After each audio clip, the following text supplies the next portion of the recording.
I'm praying for a peaceful year on every scale. Everyone being able to figure out one tool, strategy, service, space that increases, dials up, turns the volume up of peace. I'm hoping that this year just ushers in absolute, resounding examples of abundant peace.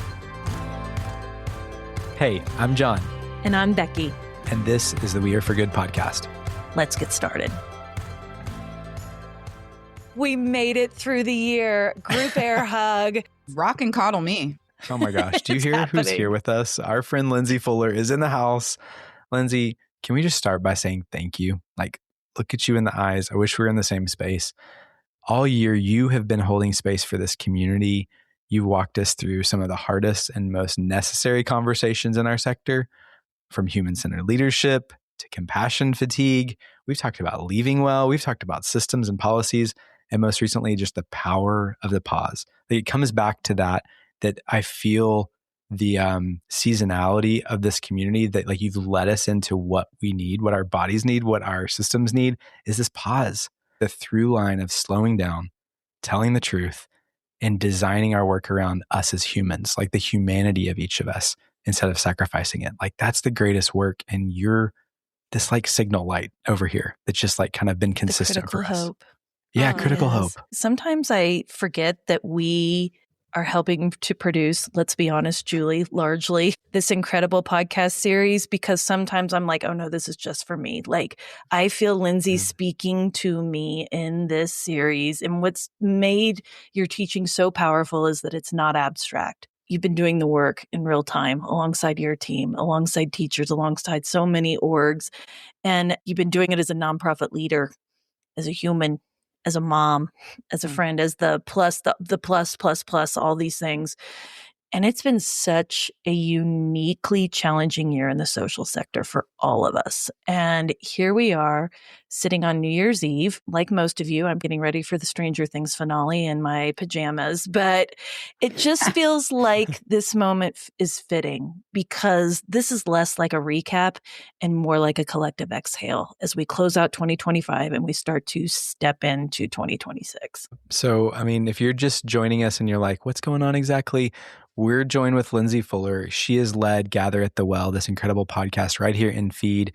But most importantly, she's just a friend to this sector and to us as humans. Welcome back to the show. Good to see you. Thank you so much for having me. It's been a year of so much change. I'd love to start there. Like, how do you feel like you're arriving at this year end, honestly? How are you feeling? Yeah, I think my honest truth is that we are saturated. It's so loud. The noise of like unwellness, of discord, right? Of conflicts internationally, of budgetary trauma and like anxiety around whether we can make it. I feel like the interpersonal ruptures are so high. It gets noisy. I'm someone who does have a really deep well, a reserve of critical hope. And I've been tested this year, is my truth. I've been tested to... It's easy to stay in gratitude. I think it's harder to stay hopeful. And that's something I've been trying to build space for, is just the adult tantrum. And of course, there's an appropriate place to take that. But the like, man, this is hella hard. It's hard to lead. It's hard to learn when our nervous systems are this dysregulated. It's hard to collaborate. Even if we love the people and the mission, it's hard to give more when we've given so much already. It just feels like tanks got a little empty this year, and we need some, I don't know if it's elves or what, to come over here and refill me. John, I'm like, I want to turn that question on you and ask, like, what's bubbling up for you? How are you arriving at the end of the year?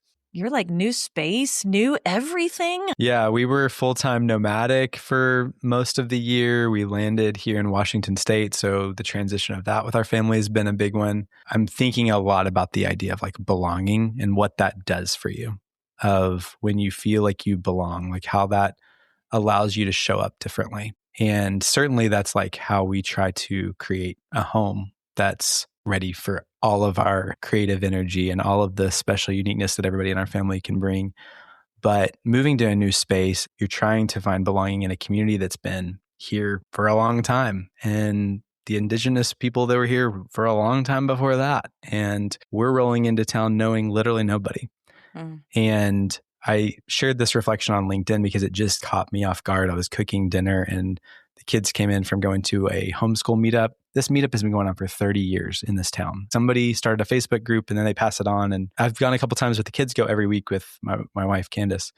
And Lincoln comes in the door and he's like kind of bouncing. Had a great time. I'm like, what was it like this week, buddy? And he was like, oh, it was great. Someone called me by my name. And it caught my throat because I'm like, he's 13. And what shifted is that somebody recognized him enough to like use his name. It's a step of belonging and a step of I'm seen.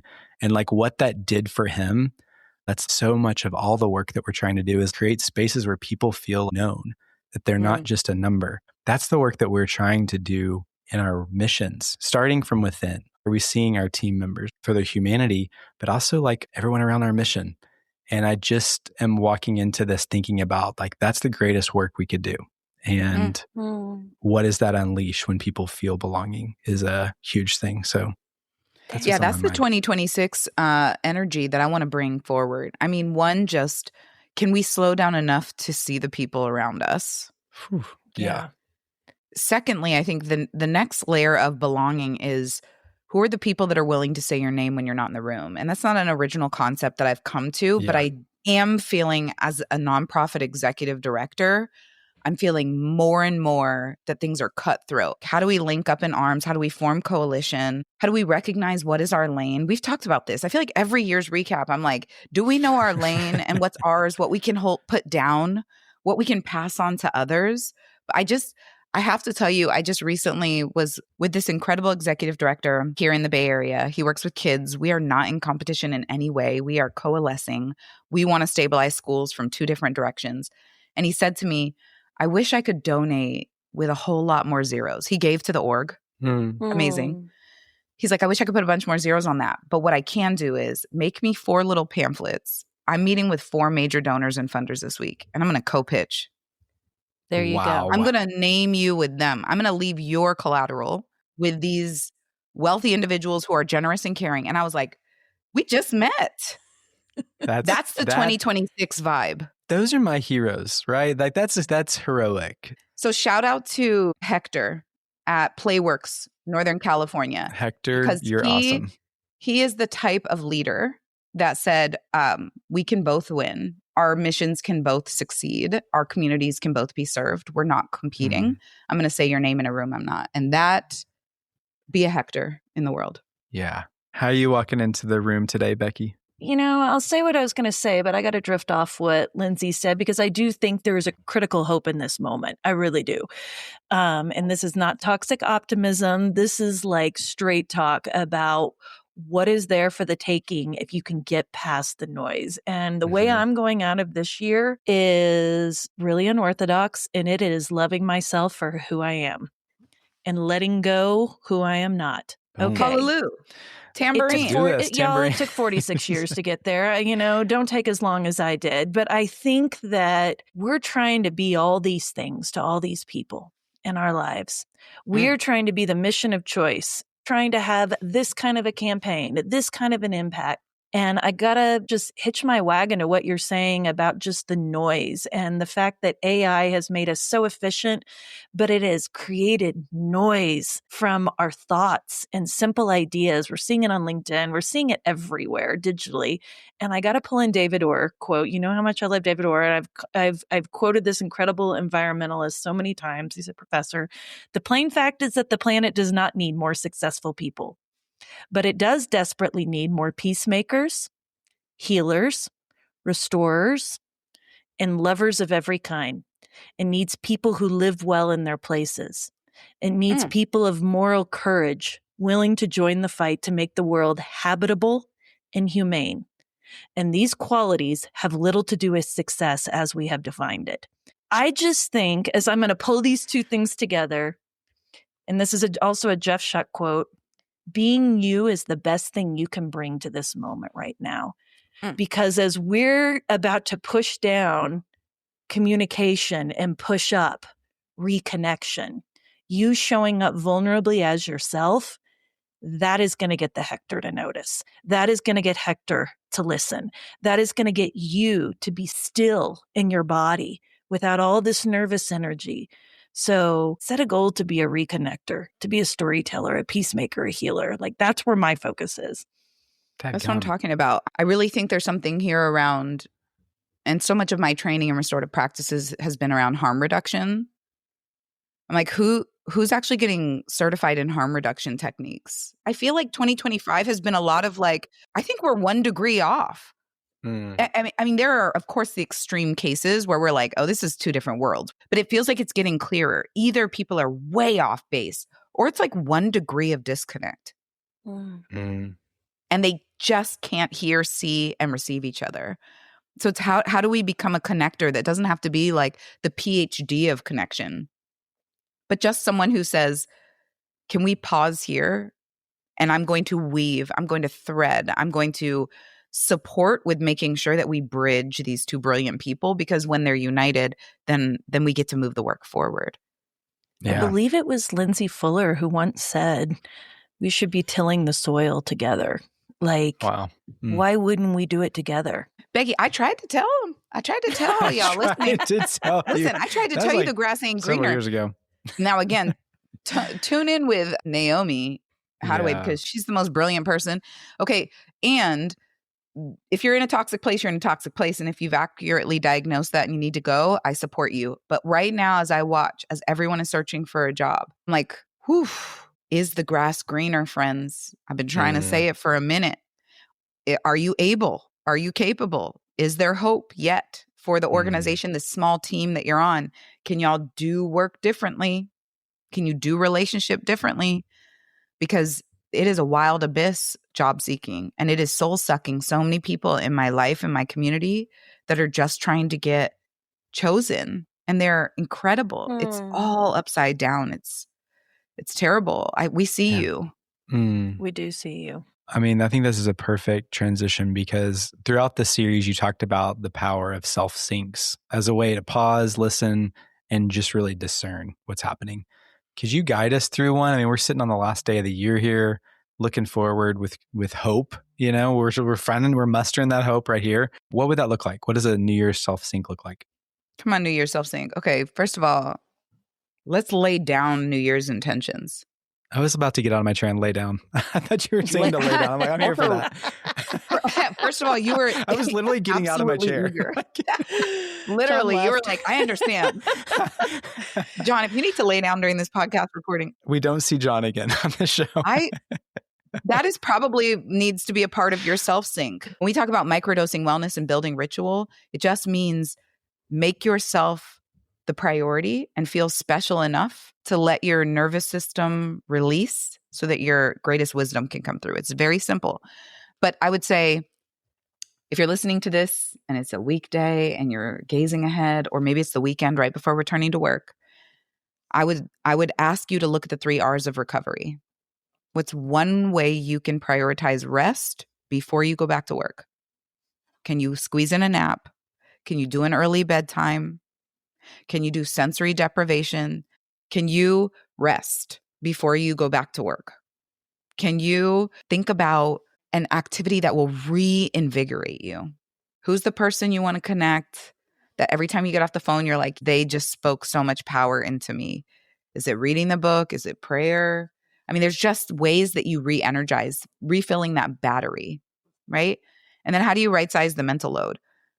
This has been the R that has changed it all for me. But when I think of my self-syncs, I like to think about it across my personal, my provider, and my professional responsibilities. And we dropped a blog in December about the 3 R's of recovery and taking breaks. Shout out to Selena May for her wisdom there. But yeah, one of the things that really is coming through tough for me is that so much of burnout is blamed on the professional realm. And maybe you are burnt out at work, and I don't want to trivialize that. But for me, a lot of right-sizing the mental load is actually parenting, elder care, community responsibilities, and then the word should. Anytime I hear myself saying the word should, I know that I'm operating under impermanence. I'm trying to be in control.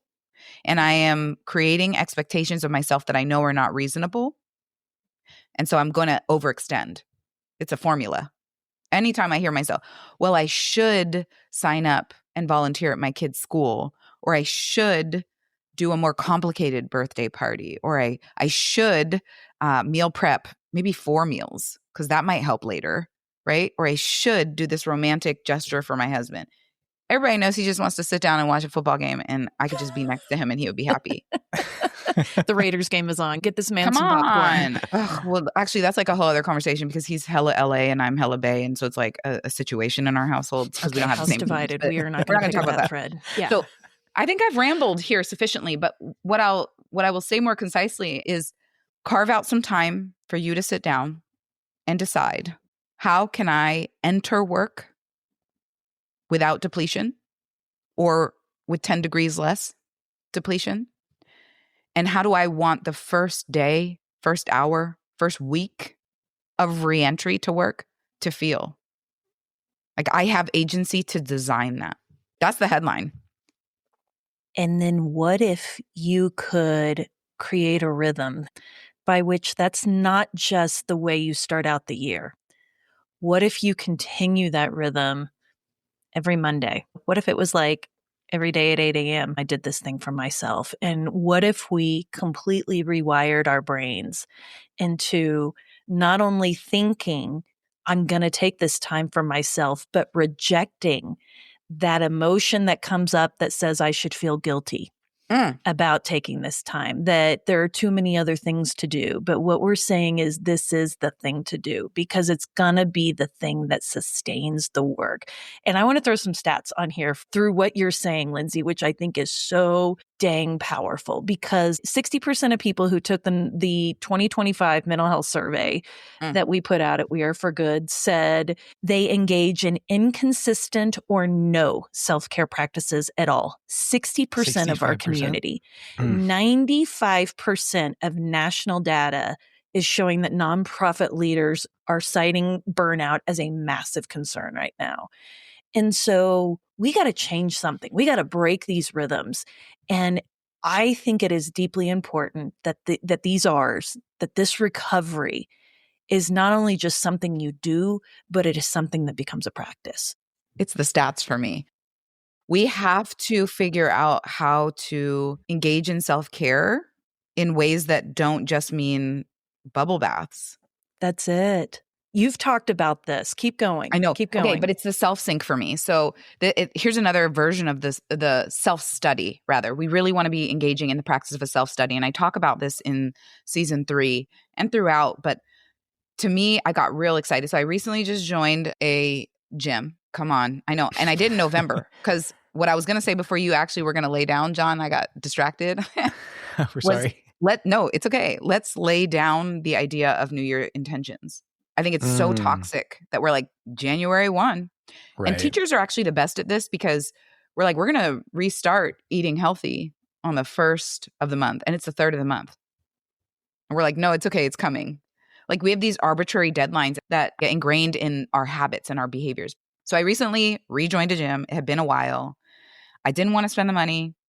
Okay. So if you're out there and you're like, that's not how I want to use my funds, I feel you. I had not been a part of a gym for several years. Because during COVID, I convinced my husband that we should get a Peloton. So every morning I would walk by her like, hey, girl, collecting dust over there.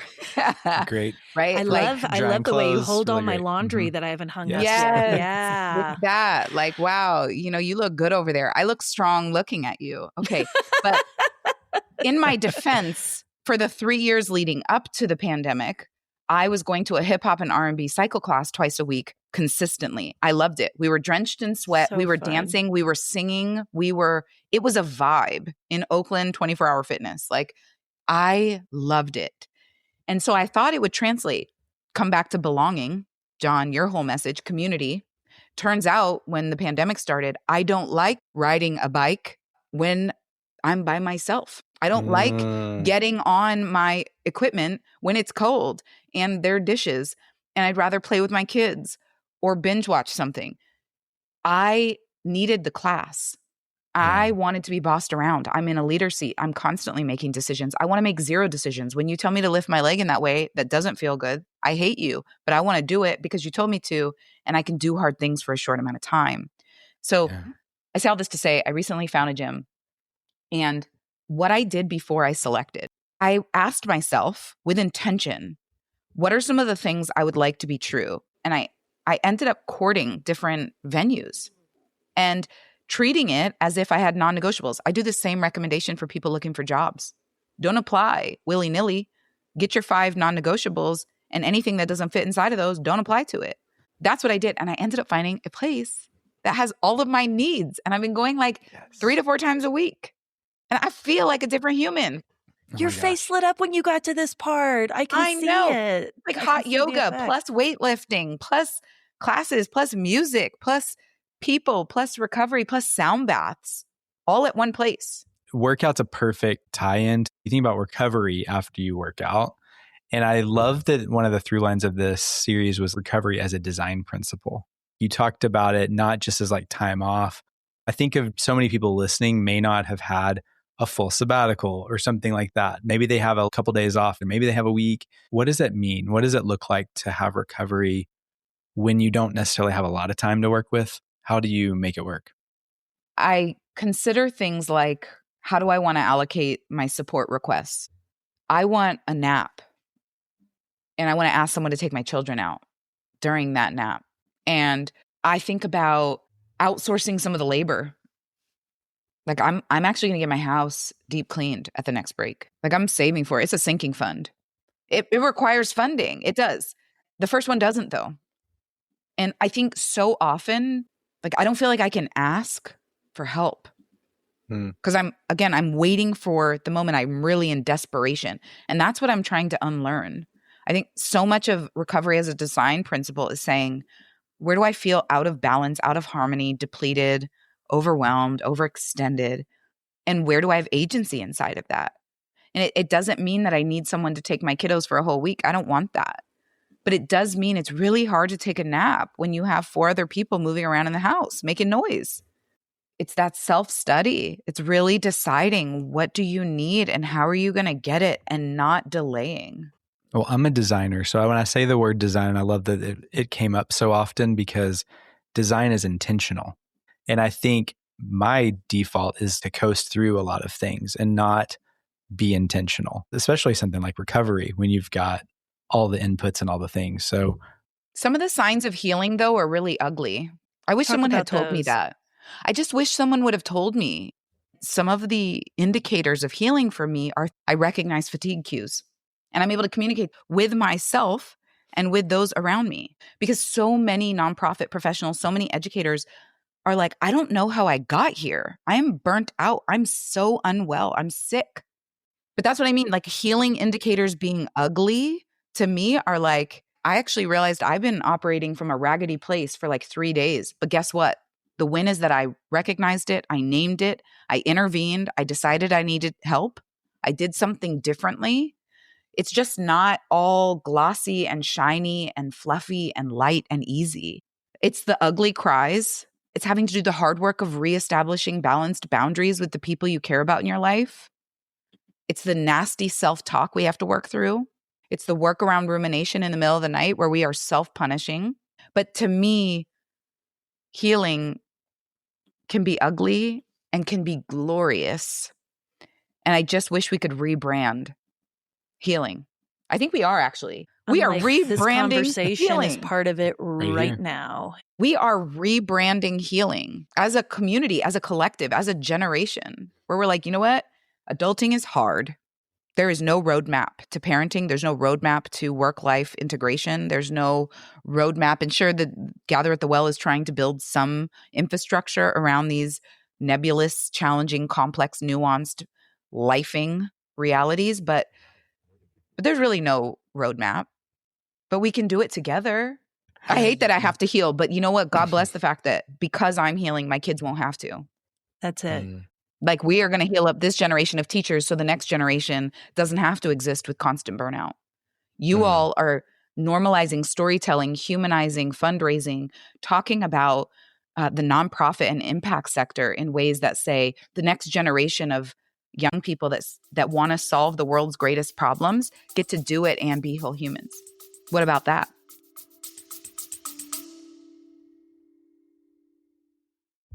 Hey friend, taking a quick pause to share about some of our amazing partners. Meet GiveButter, RKD Group, Whiteboard, and so on.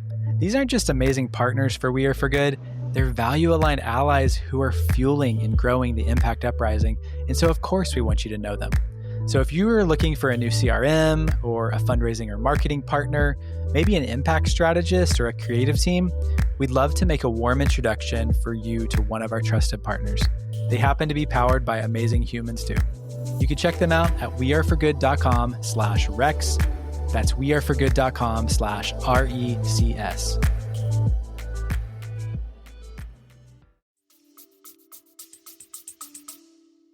I just want to say, I think this is the work right now. It's happening right now, and it is so imperfect.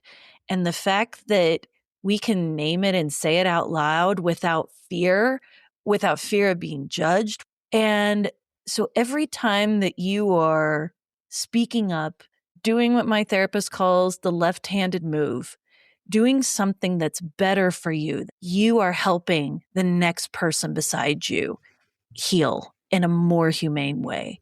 And this is why we love Lindsey Fuller. And I'm here to tell you, we're not going to one good thing because there are other people who love Lindsey Fuller.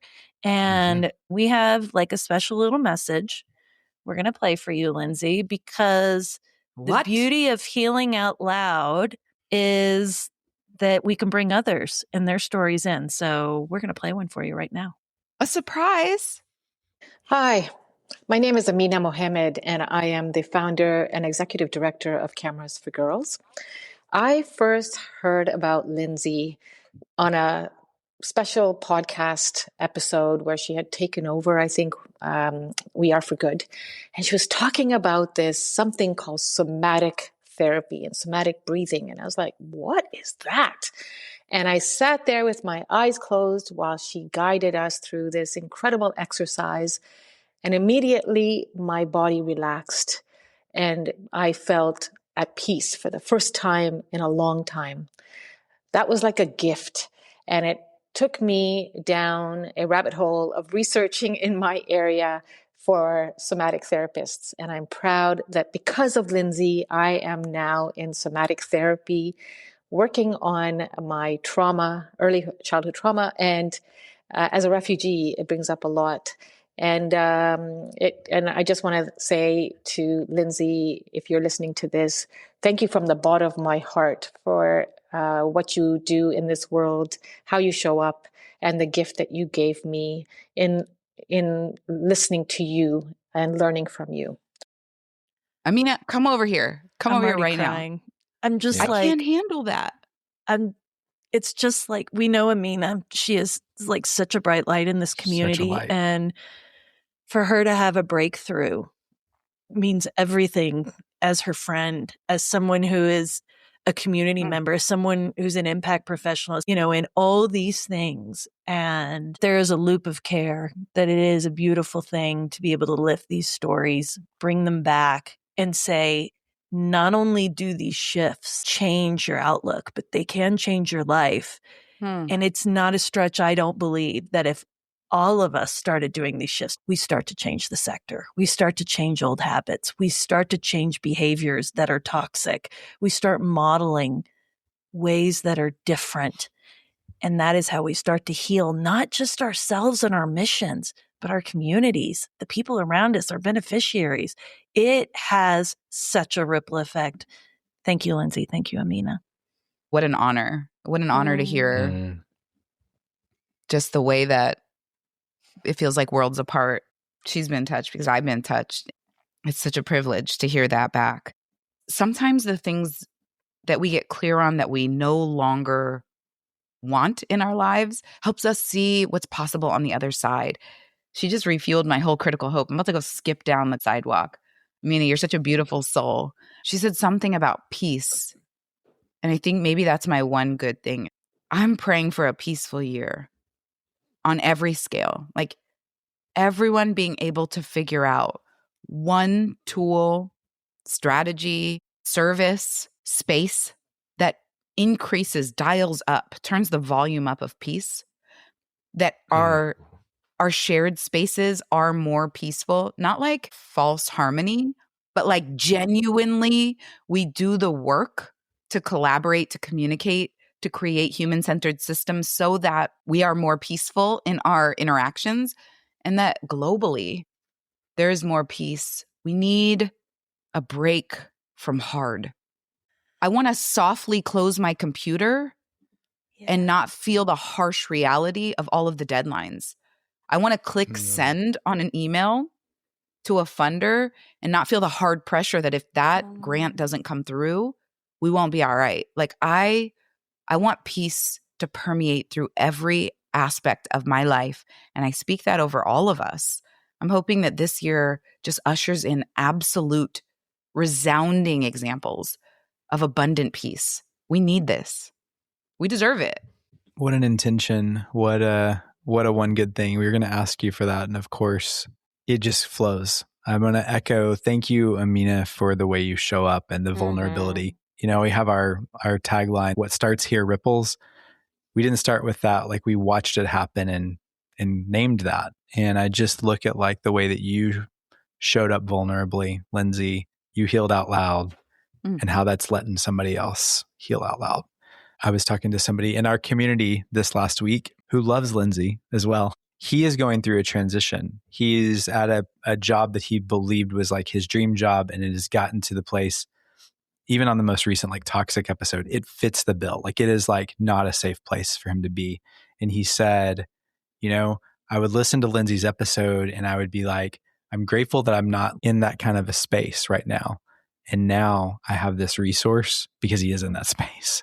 And I just think of like what's out there, what is available because of how you've showed up is a really huge gift for our sector. So I'm with you in championing peace. We're all about scaffolding around that. And this show, this leadership that you have put out in the world is a beacon for that. So thank you. I don't have a one good thing other than plug into this content, and that's to us too. Be what you got.